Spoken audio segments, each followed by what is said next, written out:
pear-shaped and you've followed advice online, but somehow your outfits still don't look right, then this video is for you and will make everything click into place. Because in my foundation video, I explained how in order to dress at your very best, there are 3 aspects of body shape that need to be taken account of. Number 1 is your horizontal body shape, which is basically your width measurements that looks at the relationship between the measurements of your shoulders, waist and hips. The second is the vertical body shape, which looks at your proportions vertically. And the third one is your lateral body shape. So that's what you see when you look at your side profile. So in today's video, I'm going to apply that exact system to pear-shaped styling. Hi everyone, welcome back to my YouTube channel. I'm Fatima and today's video is part of my new body shape series. If you haven't seen the very first part of the series, which was the foundation video, then I will link it here, and I would recommend that you watch that first before you watch this, because I go into a lot more detail in actually explaining how those 3 different aspects work in relation to your actual body shape.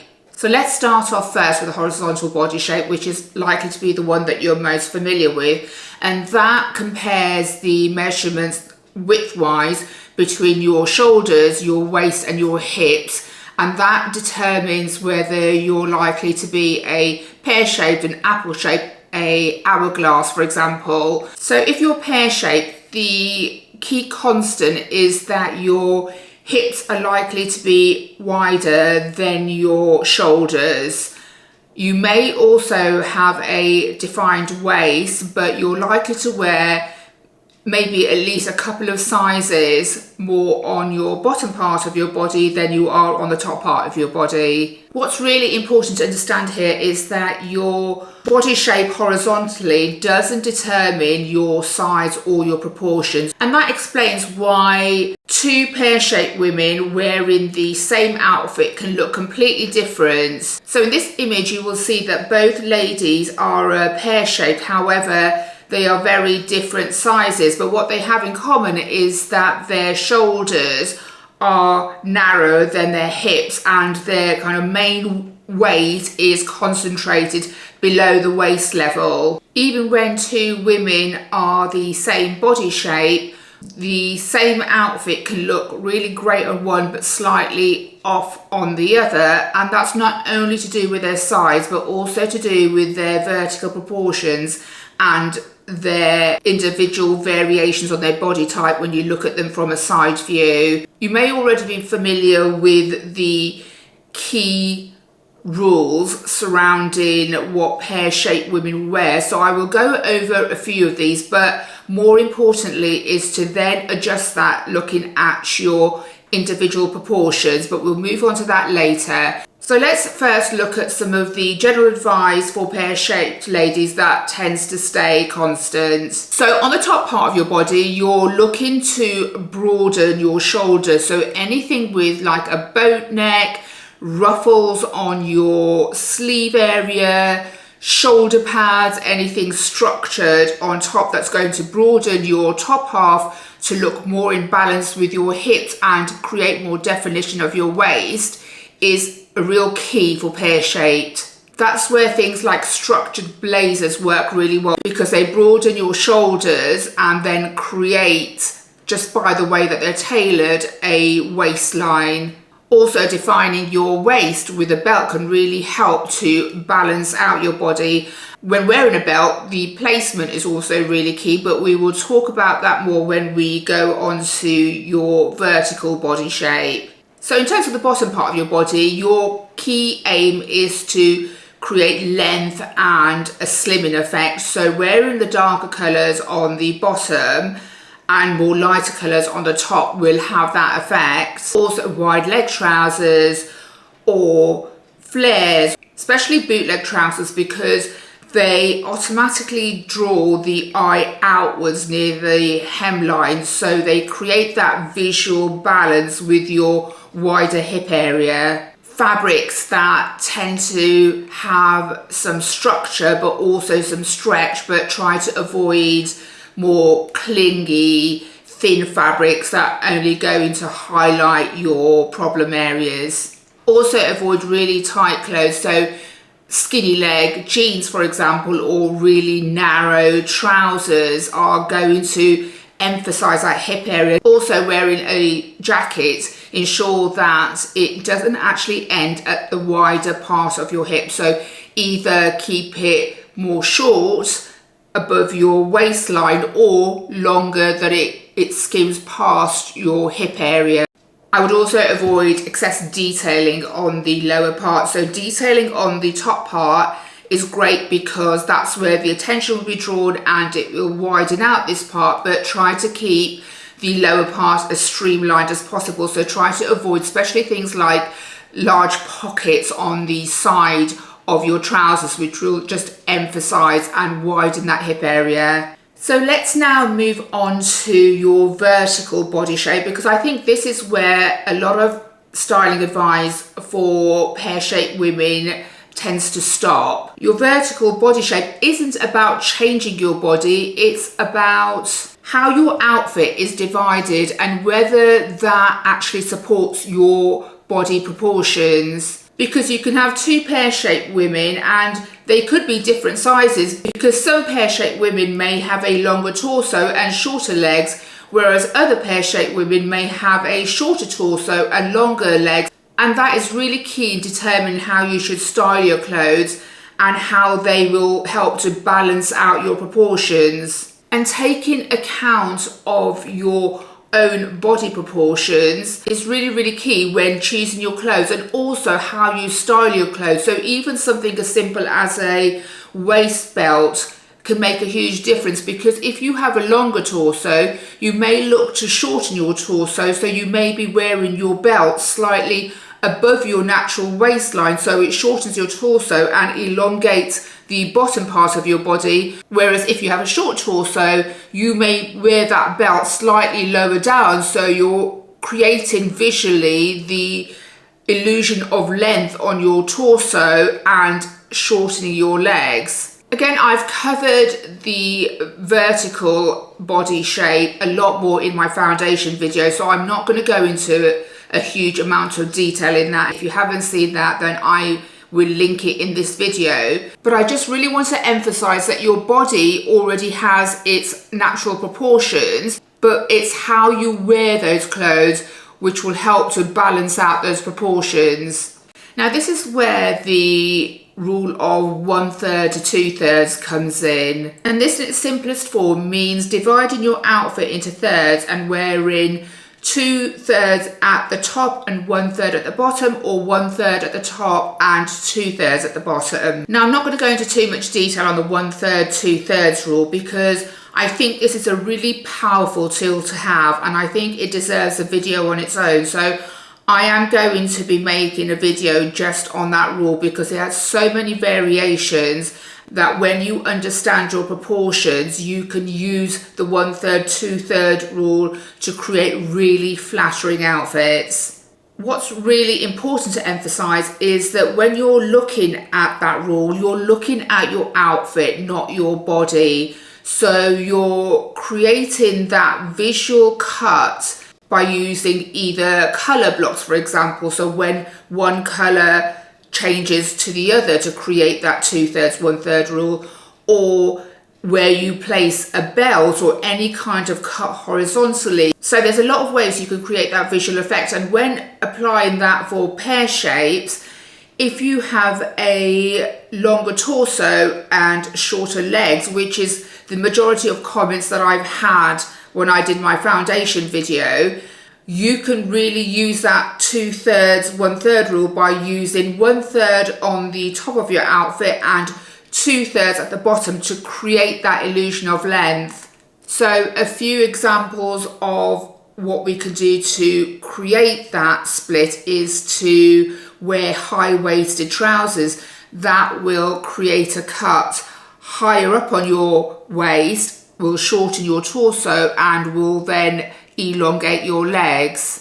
slightly shorter tops that just fall above your waistline. Again, that will create shortening of your torso. As I mentioned a little bit earlier, wearing a belt a little bit higher than your natural waistline, which will again have that same effect. Even matching your shoes to your trousers or your skirts will help create that length of illusion on the bottom part of your body. And of course, vertical stripes are also very lengthening. Even vertical seams, like on the side of your trousers, will help to elongate that. Or pin tuck and pin stripes on your trousers will all help to create that visual lengthening effect. Palazzo pants are another great one to wear because they draw your eyes up and down the figure and visually create that shorter torso and longer leg length. It's also really important to mention that you only use these rules when it applies to your body. So if you already have longer legs, then you don't necessarily need to use that rule. The rule is only used when it improves your proportions and balance. So thirdly, we then look at your lateral body shape, and that's your body shape from a side profile and really a 360. It's not just looking at your silhouette from the front, it's actually looking at the different variations that we all have from the side view. Now, I feel pear shapes mainly fall into two key categories. You can have a curvy lateral shape where the majority of your weight is carried on your tummy, your thighs and your bottom, or you can have a slender lateral shape and still be a pear shape. So from a side view,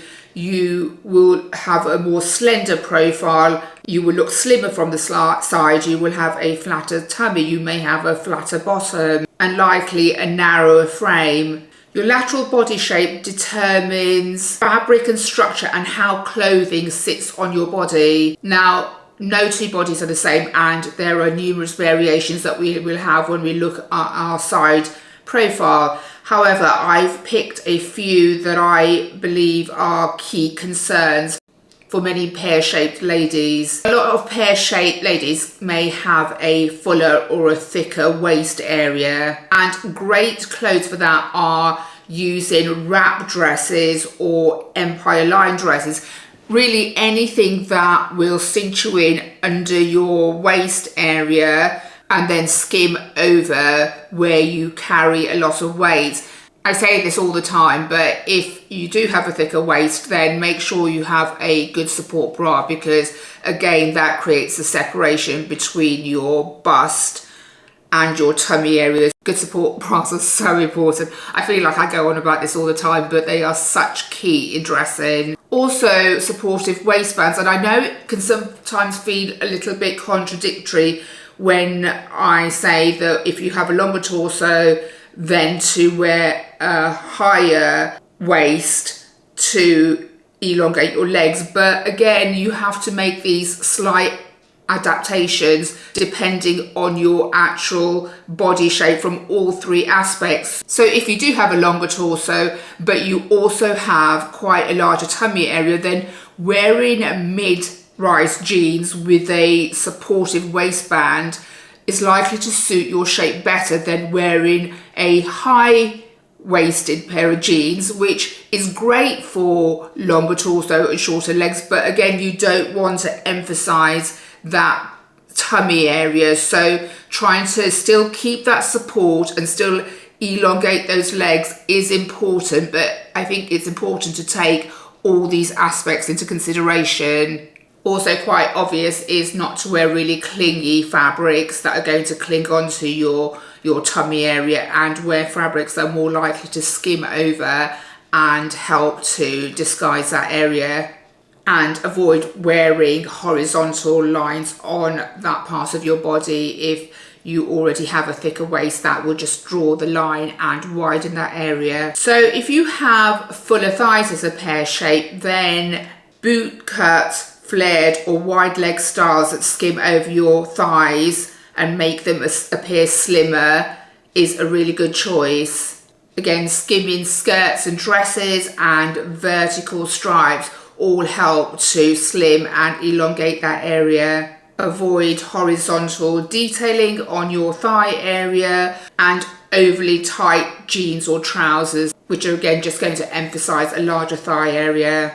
And another key concern for pear shapes tends to be having really narrow and sometimes sloping shoulders. So styling tips for that include wearing shoulder details, whether that's a cap sleeve, which is really great for narrow shoulders because it adds structure, ruffles on shoulders, shoulder pads, and even off the shoulder stars looks really great on narrower shoulders because they help to widen that area.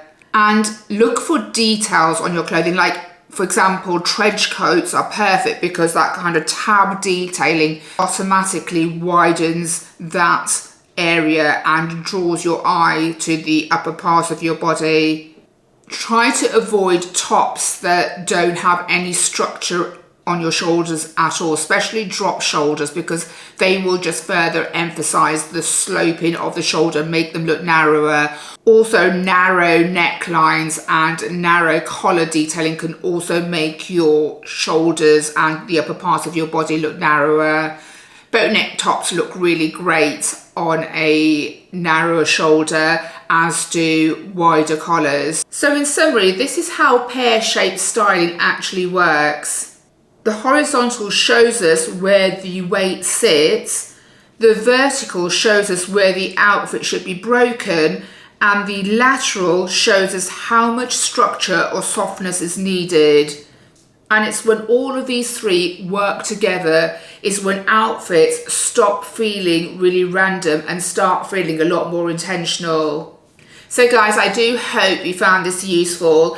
Do let me know in the comments below about the format and if it was enough detail on each of these three different aspects for you, because I didn't want to make the video really long, but I wanted to make sure that I covered the key parts of all the three different aspects that I've talked about today. So yeah, please do let me know if you found this useful. My next body shape video will be in 2 to 3 weeks. I don't want to do it every week because I like my content to be a bit varied. So the plan is to do a body shape video like this every 2 to 3 weeks. And again, I will base it on the comments I get below as to which body shape I will talk about next. Do give me a thumbs up, guys, if you found this video useful. And if you are new here, then do subscribe to my channel if you enjoyed the content. I would really appreciate it. Thanks so much for watching again, guys, and I shall see you in my next video. Take care, bye.